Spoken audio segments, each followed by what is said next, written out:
Hi Barry, good to see you, and today we're going to be talking about the upgrading challenges of E1.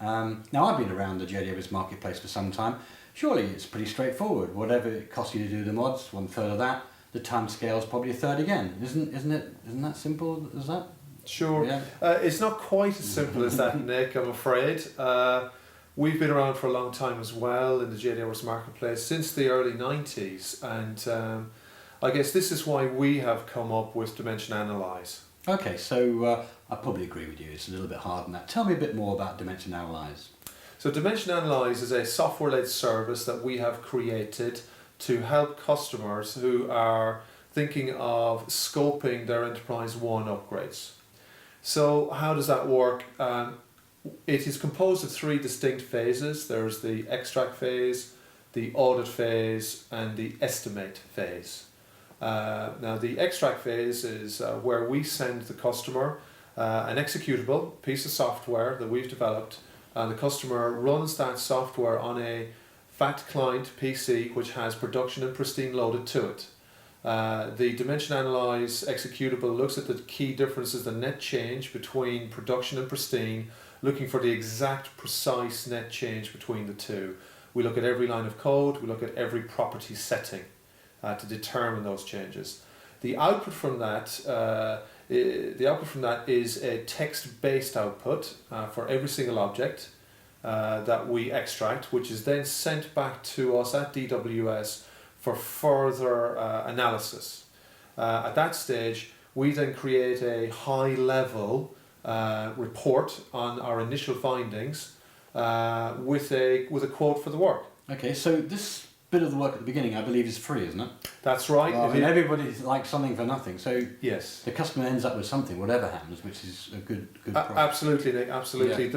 There is value from the free of charge extract in its own right, even if the customer decides not to proceed, because we're able to show the customer at a high level just where we believe their modifications lie, and indeed point out to them some problems that they may not have been aware of. Okay, so what happens next? You must make some money somewhere along the line, so the next phase is chargeable? Yeah? Indeed.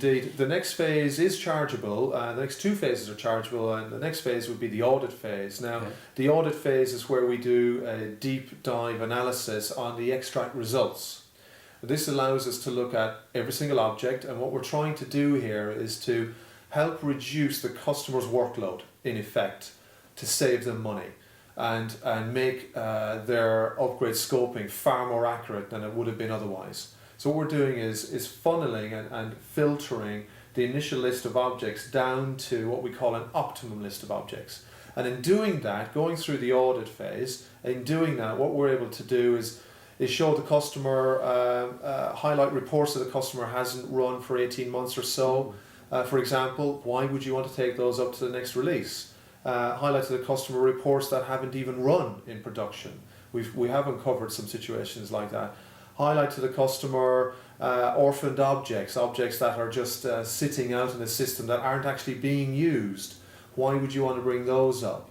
Versions that have been overridden that JD Edwards can't show you, that we are able to do with our software, and several other examples of efficiencies that we're able to uncover. So a lot of customers are upgrading objects that actually don't need upgrading, and reports that haven't been run for years, so that's useful. So after that area, that you've done that, then the audit, what do you do next? So then after the audit, which is a collaborative exercise between ourselves and the customer, we both agree what we believe then needs to be taken up to the target release of choice. Then the next logical step is to actually assign an estimate against every single object in that optimum list.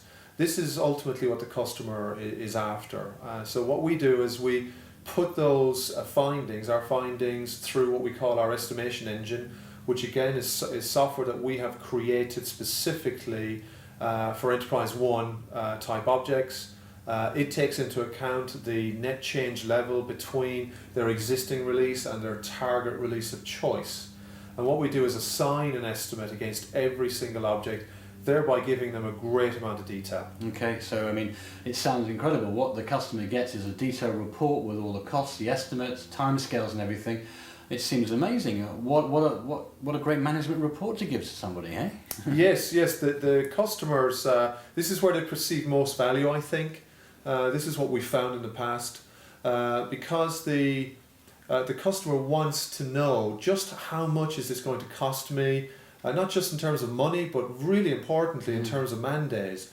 Because we've all heard about projects that overrun, that take too long. They said it was 6 months and it takes 12 months. But what we do is add a lot more certainty to that process, and it gives a lot more evidence and detail to the project team, who then need to take that to the steering committee for approval. So they have far more evidence with which to bring to the board to get that ultimate approval. And it's a good benchmark if you use a third-party supplier to come along and do your upgrades, because you can measure on that. So sounds great. Well, what sort of costs are we talking about here, though?